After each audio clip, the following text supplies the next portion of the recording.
My name is Charlotte Ashford. I'm 32 years old, and last Christmas, my parents booked a $45,000 family vacation for everyone except me.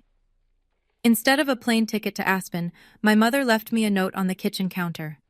Water the plants, feed the dog, pick up our dry cleaning. I found that note next to the receipt. 4 ski passes, a 5-star suite, spa treatments, private lessons for my brother, $45,000 for a trip I wasn't invited to. That was the moment I stopped being their unpaid servant. I stopped watering, I stopped cleaning, and I started planning.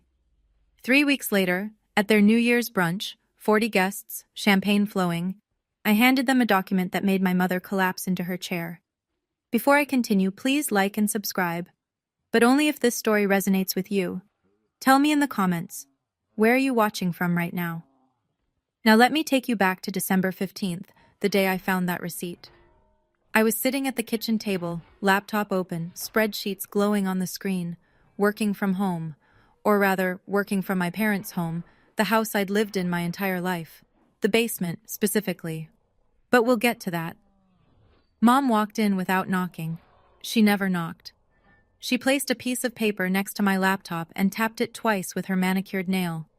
We're leaving for Aspen tomorrow. Here's what needs to be done while we're gone. I looked at the list. Water the orchids, feed Molly, pick up dry cleaning, shovel snow if there's a storm, accept any packages. What time should I be ready tomorrow? I asked. She looked at me like I'd spoken another language. Ready, Charlotte? Someone needs to stay and watch the house. She smoothed her blouse. You know Tyler can't miss this. He's bringing Emma to meet the family. Tyler, my 28-year-old brother, the one who got his college tuition paid in full, $180,000, the one who got a BMW for his 21st birthday, the one whose Manhattan apartment rent, $3,200 a month, showed up on our parents' credit card statement every single month. I didn't go to college. Mom said it wasn't practical for girls, said I should learn something useful at home instead. So I learned to cook, to clean, to keep my mouth shut. Okay, I said, just like I always said. Mom nodded, already walking away. Oh, and the orchids need distilled water. Don't kill them like last time. She disappeared upstairs, and I sat there staring at that list. Something was different this time. I just didn't know what yet. That night, I sat on my bed in the basement. No windows. Just concrete walls painted a cheerful yellow that fooled no one. Molly lay beside me, her golden fur warm against my leg. She was 12 now, gray around her muzzle, slower on the stairs. She'd been my birthday present. The one good thing I got when I turned 20. I still had the registration papers somewhere. My name on the line, Charlotte Ashford, owner. Molly whined softly and pressed her head against my hand. I know, girl, I whispered. I know. My laptop pinged, an email notification. I almost ignored it, but something made me click. It was a forwarded message. Mom had sent it to Dad and accidentally CC'd me. The subject line read, FWD, booking confirmation, Aspen Mountain Resort. I opened it. 4 guests. December 18th through the 28th. And attached the receipt. $45,000, ski passes, the presidential suite, spa packages, private ski lessons for Tyler. I read the number 3 times, then I looked around my basement room. The secondhand mattress. The desk I'd found on the curb 6 years ago. The single lamp that flickered when the heat kicked on. I thought about Grandma. About the 5 years I spent taking care of her, feeding her, bathing her, sitting with her through the long nights when she couldn't sleep. All the way until the end. Mom had said, family doesn't pay family. But Tyler got $500 a week to help Dad with the yard work last summer. Molly nudged my hand again. I opened a new browser tab and typed 4 words, how to check credit report. Something had shifted inside me, and there was no going back. The free credit report took 3 minutes to generate. It took me 20 minutes to stop shaking. 3 credit cards, all in my name, all opened without my knowledge. The first one appeared when I was 19 years old, the exact year Mom convinced me to stay home instead of applying to college.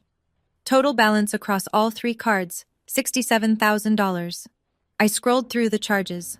Furniture from Pottery Barn, First-class flights to Miami, shopping sprees at Nordstrom and Neiman Marcus.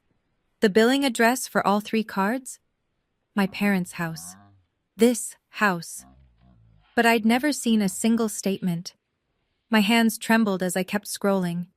I thought about every job application that had been rejected, every apartment I'd tried to rent, the confused looks from landlords, the apologetic emails. Unfortunately, your credit score doesn't meet our requirements. I thought I was unlucky. I thought something was wrong with me. But it wasn't me at all. They'd taken my name, my social security number, my future, and they'd used it to furnish their living room and take tropical vacations. Molly pressed closer, sensing my distress.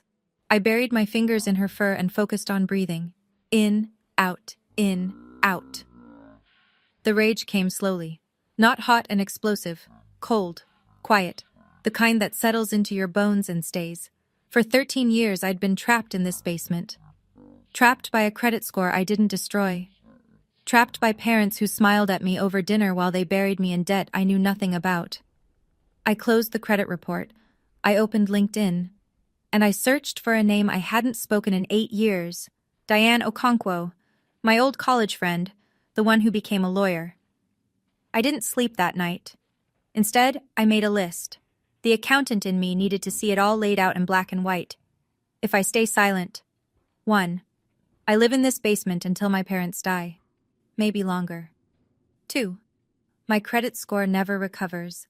I never get my own apartment, my own car loan, my own anything. 3. When Mom and Dad get old, I'll be expected to take care of them, just like I took care of Grandma. No salary, no breaks, no thank you. 4. Molly is 12. She won't live forever. And when she's gone, I'll have nothing left that's truly mine. I stared at that list until my eyes burned. Then I looked at my phone. At the LinkedIn connection request I'd sent to Diane at 2 a.m, the green dot next to her name appeared. Online. 3 dots. She was typing. My heart pounded. Her message appeared. Charlotte? Oh my God, it's been forever. I was just thinking about you last month. How are you? I typed back. I need legal advice. It's about my parents. Can we meet? The 3 dots again. A pause. Then. Tomorrow. Coffee. 10 a.m.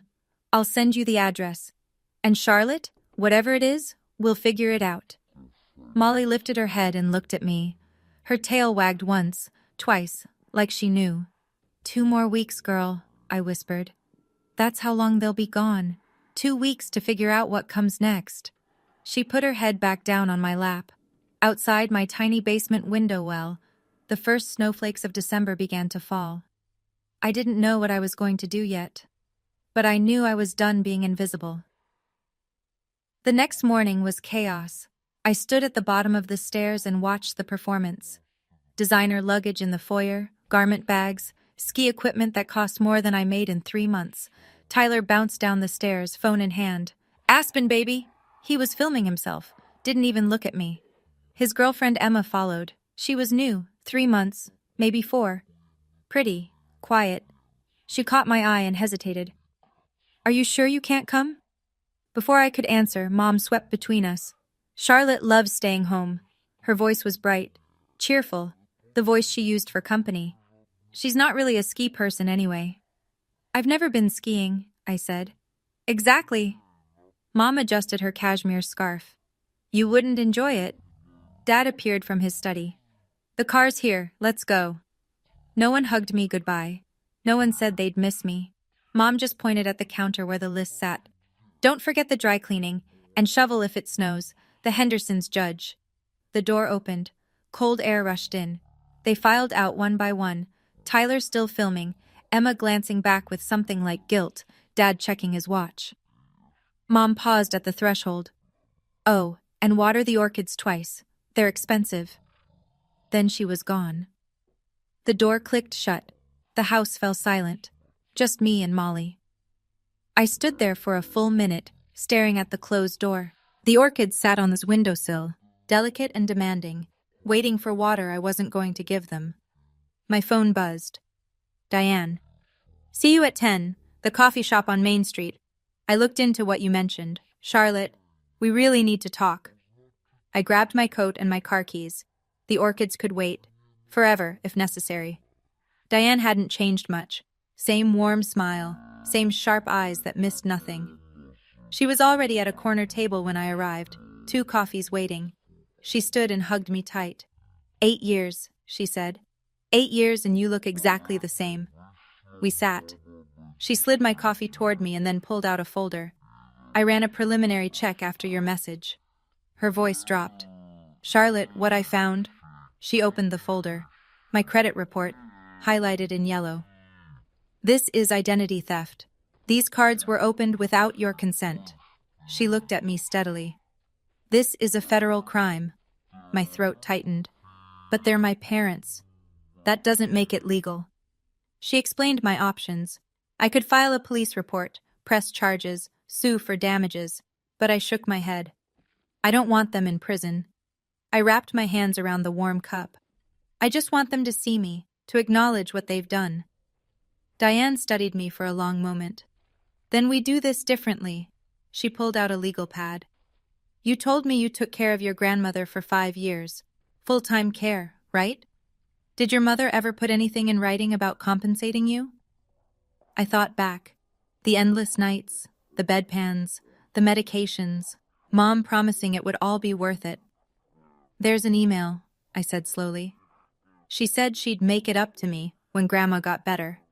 Grandma never got better. No, she didn't. Diane nodded, writing quickly. That email could be considered a verbal contract in writing, and Charlotte, she looked up. Have you ever heard of a mechanic's lien? I shook my head. Then let me explain how we're going to get you seen. 2 days later, I sat in a cramped office across from Marcus Smith. He was a CPA who specialized in family financial disputes. Diane's referral, gray-haired, glasses, the kind of man who'd seen everything and judged nothing. A stack of papers sat between us. Let's calculate what you're owed, he said, pen ready. We started with the housework. 20 years of cooking, cleaning, laundry, 15 hours a week, 52 weeks a year, at $18 an hour, the average housekeeper rate. He wrote the number, $280,800.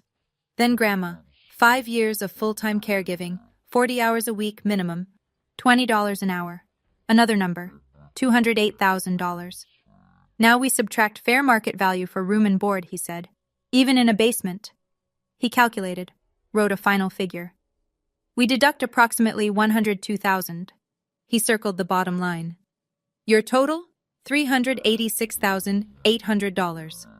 I stared at the number. That can't be right. It's actually conservative. He adjusted his glasses. I didn't include overtime, holiday work, or the emotional labor of end-of-life care. Diane leaned forward.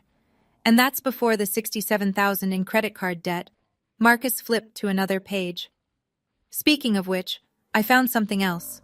One of those cards is still active. What? Someone made a purchase 3 weeks ago, a spa treatment in Miami. I felt the floor tilt. They're still using it? Still using you. Marcus closed the folder. Charlotte, your parents didn't just exploit your past.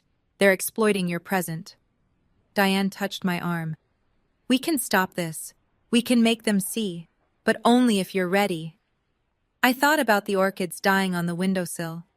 I thought about Molly, waiting for me at home. I'm ready. That night I went hunting. Not for evidence, for proof. I pulled out the cardboard box I kept under my bed, the one labeled Charlotte's stuff in faded marker. Everything I owned that mattered fit inside it. First I found Molly's papers, the registration certificate from the county, her name, my name, our address. Owner, Charlotte Ashford. I photographed it, saved it to the cloud, emailed a copy to Diane. Then I kept digging. Beneath old birthday cards and a dried corsage from prom, I found it. A printed email from 2019. The year Grandma's health took its final turn. Mom's words stared back at me. I know this is a lot to ask, but family takes care of family. When Mom gets better, we'll make it up to you. I promise. We'll figure out something fair. Grandma died 14 months later. Nothing was ever figured out. Nothing was ever fair. I photographed that too. Then I sat back on my bed and looked around the basement. 10 years I'd lived here. 10 years of hand-me-down furniture and borrowed dreams. The walls felt smaller than ever. I started packing. It wasn't hard. I didn't have much. Clothes, books, laptop, the box of important papers. Every day while they were gone, I moved a little more to the storage unit I'd rented across town. By day 5, the basement looked almost normal. By day 8, it was hollow. Molly watched me with wise old eyes. "Almost there, girl," I told her. "Almost free." My phone buzzed. A text from Tyler. "This place is insane. You'd hate it anyway. Too cold. LOL. He included a photo. The 4 of them on a ski lift, mountains behind them, matching white jackets. I didn't reply. Some messages don't deserve answers. Diane knew someone. Her college roommate had a rental property, a studio apartment above a bookstore downtown.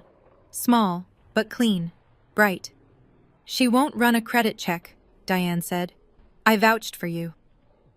I signed the lease on December 22nd, paid first and last month's rent from my savings, the small account I'd managed to build from my remote accounting work. The studio had 1 room, a tiny kitchen, and a bathroom the size of a closet. It also had 3 windows. Actual windows, with actual sunlight. I stood in the middle of my new empty apartment and cried. For the next 6 days, I lived 2 lives. At my parents' house, I kept up appearances, let the mail pile up, ignored the orchids, but I did not neglect Molly. Every morning she ate, every evening she walked. She was mine. She'd always been mine. The dry cleaning stayed at the cleaners. The snow piled up unshoveled on the front walk. Let the Hendersons judge. On December 27th, Mom called from Aspen. "Charlotte, Mrs. Henderson said she hasn't seen you outside in days. Is everything okay?" "Everything's fine, Mom." I kept my voice neutral. "Just been busy with work." "Well, make sure you clear the driveway before we get back. Your father hates when—" "Got it. Enjoy the rest of your trip." I hung up before she could say more. That night, I moved the last of my things. Just my toiletries, my pillow, and Molly's favorite blanket. I stood in the empty basement one final time. The yellow walls, the water stain on the ceiling, the room where I'd spent a decade waiting to be seen. "Goodbye," I whispered to no one. Then my phone buzzed. "Tyler, Mom's planning a New Year's brunch. 40 guests. She needs you to cater. You in?" I smiled. "I'll be there." "Okay, I need to pause here for a moment. If you've ever been the responsible one in your family, the one who always shows up, always helps, always sacrifices, and you felt invisible doing it, I see you. Quick question. What would you do if you discovered your parents had been using your identity for over a decade? Drop your answer in the comments. I read every single one. And if you want to see how this plays out at that New Year's brunch, keep watching. December 28th, 3 o'clock in the afternoon. I watched from across the street as the black SUV pulled into the driveway. The doors opened. Tan faces, tired smiles, expensive ski gear. They were home. I walked up the front path, timing my arrival perfectly. Casual, coincidental, like I'd just stepped out for air.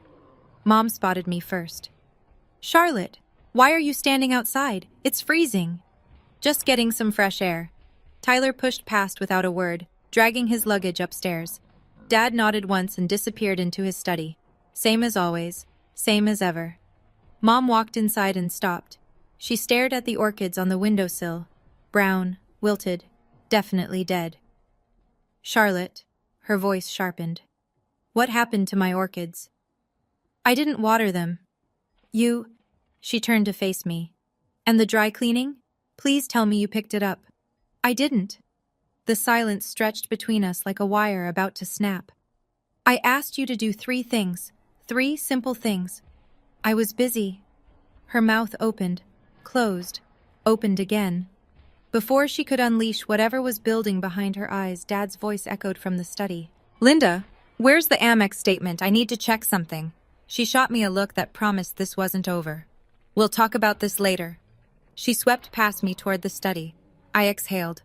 Then I walked downstairs to the basement, just to see, empty, clean, no trace of me except the yellow walls and the faint smell of cleaning solution. Mom hadn't noticed. She hadn't even looked. Upstairs, Molly's nails clicked on the hardwood floor. She found me at the basement door and pressed her head against my leg. 2 days, I thought. 2 more days until the brunch. Then they would finally see. December 30th. Mom called me into the living room like a general summoning a soldier. She held a clipboard. 2 pages. Her handwriting in perfect cursive. New Year's brunch. 40 guests. Here's the menu. I took the pages. Eggs Benedict. Smoked salmon on brioche. 3 types of quiche. Fresh fruit displays. Mimosa bar. Homemade pastries. You want me to cater for 40 people? I kept my voice even. By myself? What else do you have to do? She didn't even look up. You work from home. From the study, Dad's voice carried. Your mother and I are hosting important people. Colleagues. The Hendersons. The Morgans. This needs to be perfect, Charlotte. I thought this was a family brunch. Mom smiled, the patient smile she used when explaining something obvious to a child. It is family. And your family. Family helps. Footsteps on the stairs. Tyler appeared, phone in hand. Hey, Mom, can Charlotte make those little quiche things? Emma loves those. Mom brightened. Of course, sweetie. She turned to me. Add mini quiches to the list. The spinach ones. And maybe those bacon-wrapped dates? Tyler was already walking away. Those were good last time. Charlotte, write that down. I stood there holding the clipboard. 2 pages of demands, 40 people to feed, a kitchen to run single-handedly. What time do you need everything ready? Guests arrive at 10, so you should start prep around 5 a.m. Mom checked her phone. I have a hair appointment at 8, so I won't be able to help. You understand? I understood perfectly. I'll be here, I said. She patted my shoulder like I was an obedient dog. I knew I could count on you. She walked away, and I smiled at her back. 40 guests. Perfect. I wanted witnesses. New Year's Eve, 11 o'clock at night. I stood alone in the kitchen, surrounded by grocery bags I had no intention of unpacking. Eggs, salmon, champagne. Mom had spared no expense on ingredients I wouldn't be cooking. The kitchen door swung open. Emma walked in, hesitant. Charlotte, can I help with anything? She was trying. I could see that. 3 months with Tyler, and she still hadn't figured out the rules. Before I could answer, Mom appeared behind her. Emma, sweetie, you're a guest. The warmth in her voice was almost convincing. Don't worry about the kitchen. Charlotte has it all under control.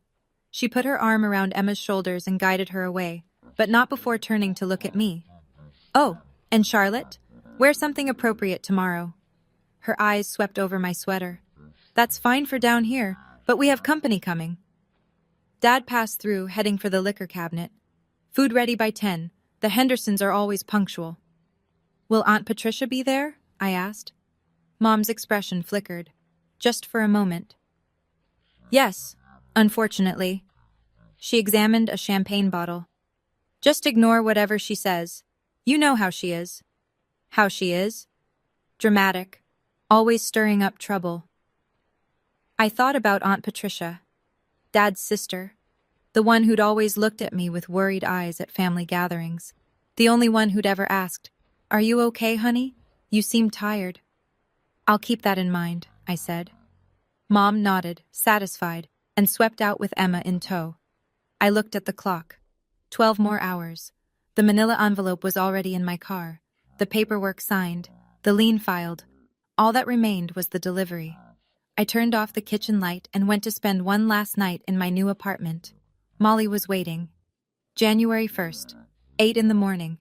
I wasn't there when Mom came downstairs expecting to find me at the stove. But I heard about it later, from Aunt Patricia. Mom walked into the kitchen, empty, cold, no food prep, no Charlotte. She called my name, then called it louder, then screamed it. She ran to the basement, threw open the door. Nothing, no bed, no desk. No clothes, just bare walls and the echo of her own voice. Molly was gone too. Mom's panic was immediate. She called Dad, called Tyler, called my phone 16 times. I didn't answer. By 9:30, Mom had ordered emergency catering from the most expensive restaurant in town. Triple the price for holiday rates. She was setting out store-bought pastries when the doorbell rang. Aunt Patricia, an hour early. I thought I'd help set up. She told me later what she saw. Linda's hands shaking, Richard pacing by the window, Tyler asking, "Should we cancel?" "We're not canceling anything," Mom hissed. "I've spent weeks planning this. Charlotte is just... she's being dramatic. She'll show up." Guests began arriving at 10. The Hendersons, the Morgans, colleagues, old friends. 40 people filling the living room with small talk and champagne. Someone asked about me. "Where's Charlotte? I've heard so much about her." Mom's smile didn't waver. "She's not feeling well, resting upstairs." It was 10:45 when the doorbell rang again. Dad frowned. "We're not expecting anyone else." He opened the door. I stood on the porch, not in an apron, not in the kitchen, not invisible.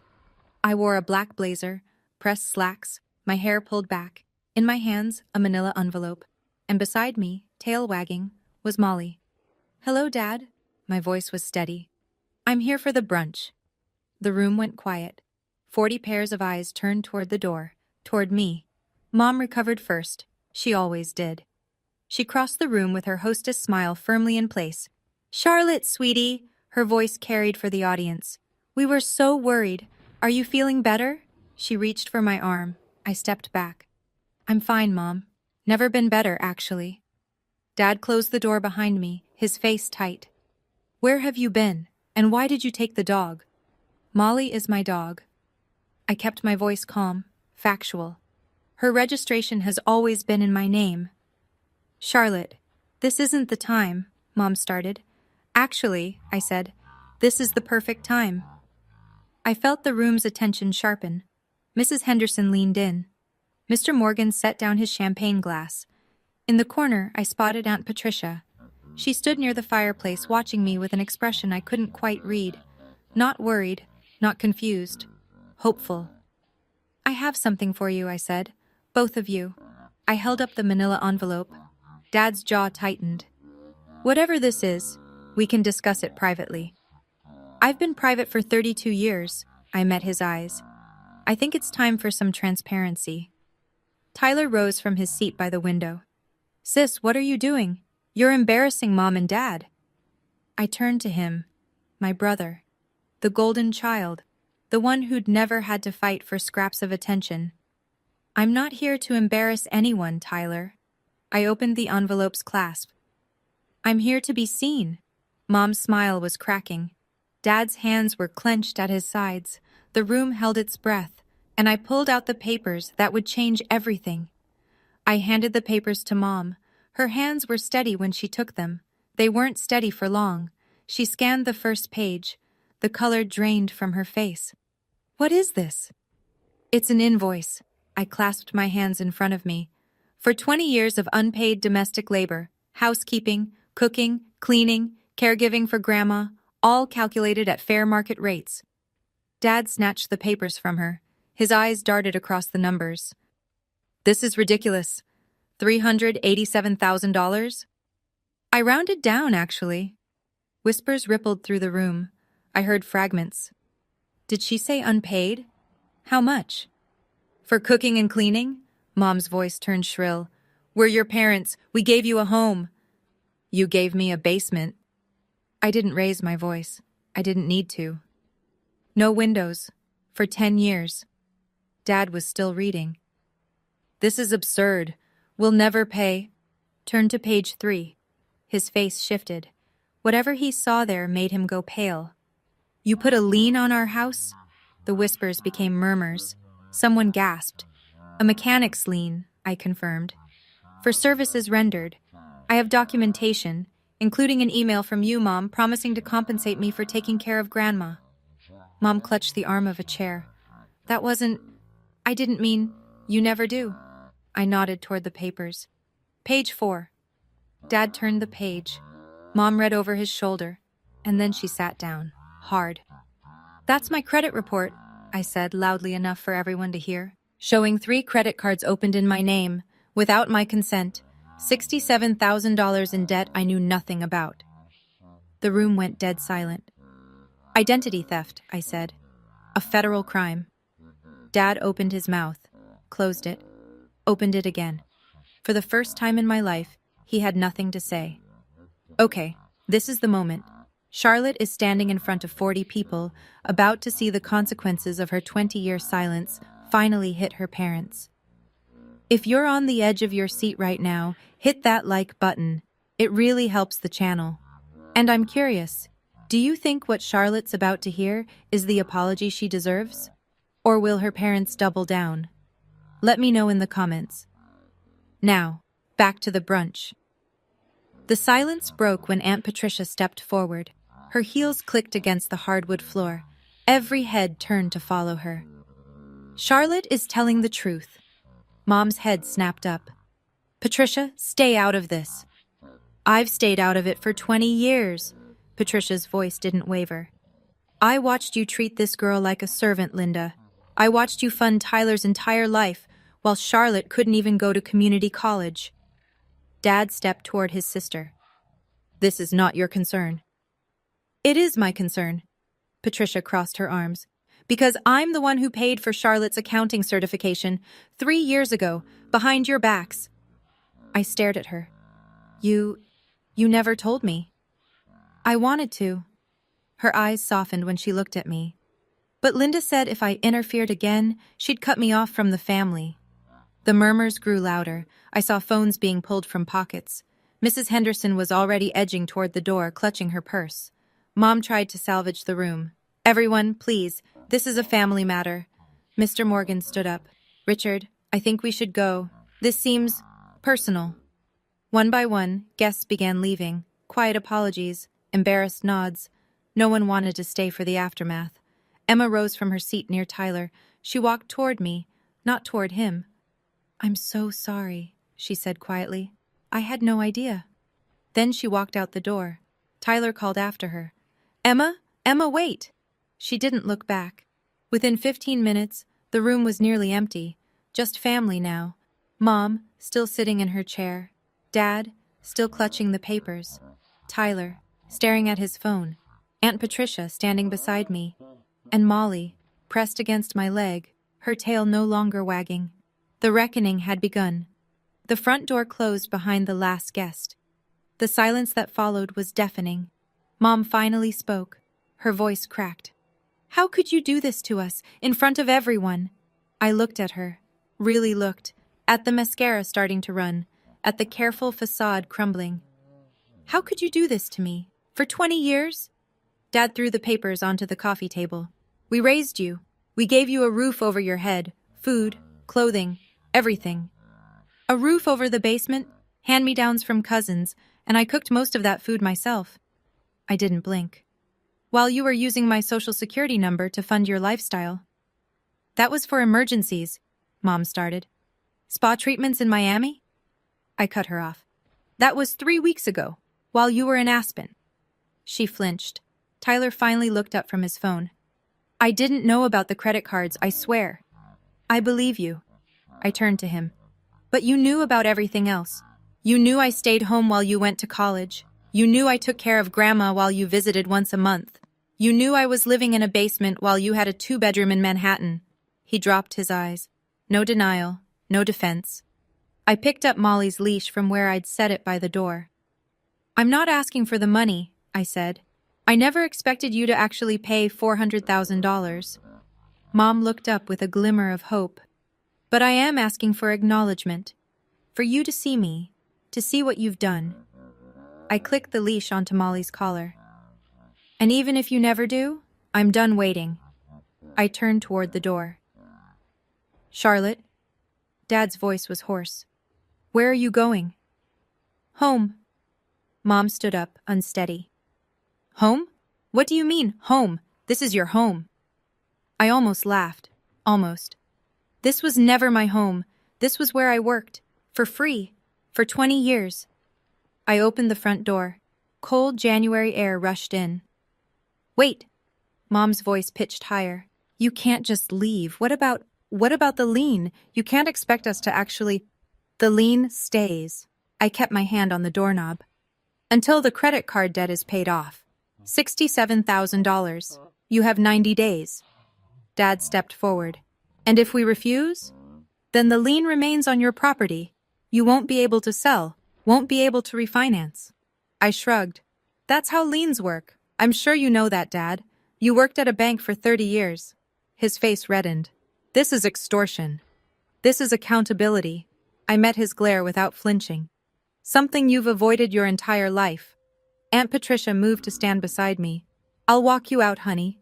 Patricia, if you leave with her, Mom's voice held a warning. You'll what, Linda? Patricia's smile was tired but real. Cut me off? I think I'll survive. We stepped outside together. Molly trotted between us, tail wagging again. Behind us, I heard Tyler's voice. What are we going to do? And Mom's response harsh and brittle. We'll fix this. We always fix things. But she couldn't fix this. Not the debt, not the witnesses, not the years of silence finally broken. At my car, Patricia hugged me. I'm proud of you. I should have said something years ago. You're saying it now. I hugged her back. That's what matters. I loaded Molly into the back seat, started the engine, and drove toward my apartment with windows, toward the rest of my life. 1 week later. I sat in my studio apartment, sunlight streaming through all 3 windows. Molly lay in her favorite spot, the patch of carpet where the afternoon light pooled warmest. My phone buzzed. Diane. Have you seen the neighborhood Facebook group? I hadn't. I'd been avoiding social media, but curiosity won. Someone had posted about the incident at the Ashford house. No names, but everyone knew. I scrolled through the comments. I always thought something was off about that family. Poor girl, she was always so quiet whenever I saw her. I heard the parents opened credit cards in her name? That's illegal. No wonder she never moved out. They trapped her. I closed the app. There was no satisfaction in it, just a hollow ache. Another notification. A number I didn't recognize. Charlotte, this is Emma. I broke up with Tyler. I stared at the screen. He tried to defend your parents, said you were being dramatic, that you'd always been jealous. I couldn't be with someone who thinks that way. A pause. 3 dots. I'm sorry I didn't see it sooner. If you ever need a friend, I'm here. I read the message twice. 3 times. I didn't reply. Not yet. But I saved her number. Molly lifted her head, looked at me, and sighed contentedly. I know, girl, I murmured. We're okay. My phone buzzed again. This time, an email. From Richard Ashford. Subject, we need to talk. I didn't open it. Not today. Instead, I made myself a cup of tea, sat by the window, and watched the winter sun sink behind the buildings. I hadn't destroyed them. That was never the point. I just wanted to be free. And for the first time, I was. I agreed to meet Dad a week later. Neutral ground, a coffee shop downtown. Diane's advice, public space, keep it short, don't give anything away. He was already there when I arrived, sitting in a corner booth, looking older than I remembered. Charlotte. He half rose, then sat back down when I didn't move to hug him. I slid into the opposite seat. You wanted to talk. Your mother is devastated. I waited. She hasn't slept, won't eat. The neighbors keep asking questions. Is she devastated about what happened? Or about what people think? He didn't answer. That was answer enough. We'll pay off the credit cards, he finally said. Your mother's already arranging the transfer. Good. But the lien, he leaned forward. That goes too far, Charlotte. We're your parents. Parents who used my social security number when I was 19.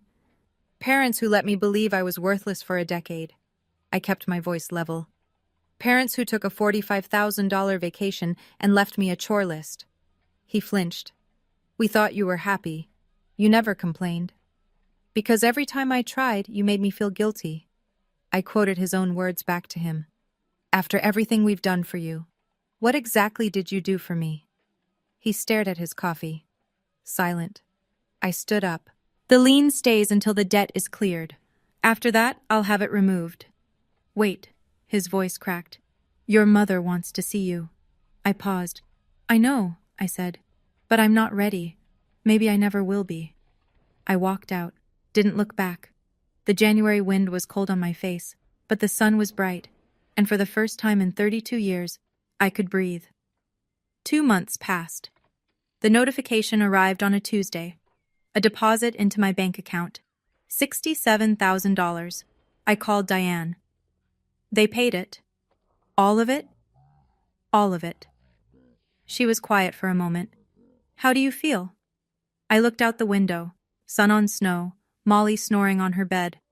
Relieved, sad, both. The consequences rippled outward. I heard about them from Aunt Patricia during our weekly dinners. Mom had resigned from her social club. For health reasons. Dad stopped attending the community board meetings he'd chaired for a decade. Tyler lost his job, unrelated, just bad timing. But he blamed me anyway.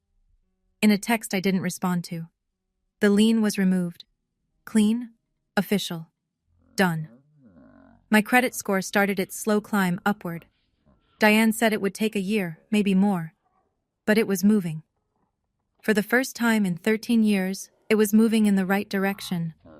I got a raise at work, a small one, but it felt like a vindication. Aunt Patricia brought me a plant for my windowsill, a jade succulent. These are impossible to kill, she said, even for people with black thumbs. We laughed. It felt good to laugh. One evening, my phone buzzed, a text from Tyler. I'm sorry for everything. Can we talk sometime? I stared at the message. At the tiny crack in the wall he'd spent years building. I typed back, not yet, but maybe someday, when you're ready to actually listen. He responded with a single word. Okay. Progress. Microscopic maybe, but real. Molly lifted her head and looked at me with those wise old eyes. We're getting there, girl, I told her. She wagged her tail once. We were getting there. 6 months after the brunch. I'd upgraded to a larger apartment. Same building. Same landlord who believed in me before my credit score did. This one had a balcony. Molly and I sat there on summer evenings, watching the sun set behind the city skyline. She was slower now, more gray around her muzzle, but content. The letters from Mom kept coming. 1 a week, sometimes 2. I read them all. I don't understand why you're doing this. We miss you so much. When are you coming home? Why won't you answer us?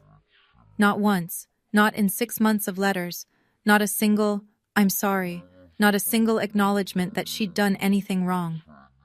I folded each letter carefully, stored them in a box I kept in my closet. Evidence, maybe, or just proof that I wasn't imagining things. Aunt Patricia visited every weekend. We cooked dinner together. She told me stories about my mother as a young woman, before the bitterness set in. Your grandmother compared us constantly, Patricia told me once. Linda was never thin enough, never smart enough, never good enough. That doesn't excuse what she did. No. Patricia's eyes were sad. It doesn't, but it explains it. I thought about that a lot. About how hurt people, about how my mother's wounds became my wounds. I understood now, but understanding isn't forgiveness, and forgiveness isn't a requirement for healing. Molly pressed her head against my knee. I know, girl. I scratched behind her ears. I know. Some nights, I still dreamed about the basement. The yellow walls, the water stain on the ceiling, the feeling of being trapped. Then I woke up, to sunlight, to windows, to a life that was finally, fully mine. The knock came on a Sunday afternoon. I opened the door expecting a package. Instead, I found Tyler. He looked different, thinner, tired, a beard he hadn't had 6 months ago. I didn't know where you lived, he said. Patricia gave me the address. I hope that's okay. I stepped aside. Come in. He walked past me, taking in the apartment, the sunlight, the plants on the windowsill. Molly lifted her head, tail wagging, and he crouched to pet her. This is nice, he said. Really nice. It's mine. He nodded, straightened, shoved his hands in his pockets. I was an asshole. The words came out rough. My whole life, I didn't see it because it was easier not to see it. I know. Mom and Dad want me to convince you to come back, to make peace. I waited. I told them no. He met my eyes. I told them they need to apologize first. Really apologize. Not their version of it. The real thing. Something loosened in my chest. Something I hadn't realized I'd been holding. Thank you, Tyler. That means something. He moved toward the door. paused. I'm trying to be better. It's hard. I know. I offered him a small smile. But you're trying. That's more than they ever did. He left. I watched him walk down the hallway. My brother. A stranger I was, maybe, slowly, getting to know. I closed the door. Molly trotted over and pressed herself against my legs. I knelt down and wrapped my arms around her, felt her warmth, her heartbeat, 12 years of unconditional love. We made it, girl, I whispered. We're finally home. Outside my window, the summer sun poured in. I didn't burn bridges. I just stopped building them for people who never met me halfway. If you've made it this far, thank you. Truly. Here are a few things I learned from my experience. 1. Your labor has value. Don't let anyone, not even family, make you feel guilty for expecting recognition. 2. Setting boundaries isn't selfish. It's survival. 3. Sometimes the quietest person in the room has been carrying the heaviest secrets. If this story resonated with you, I'd love to hear your thoughts. Have you ever had to set a boundary with family? How did it go? Drop a comment below, like, subscribe, and check out the video in the description for another story about family, boundaries, and unexpected turns. Until next time, take care of yourself, because you deserve it.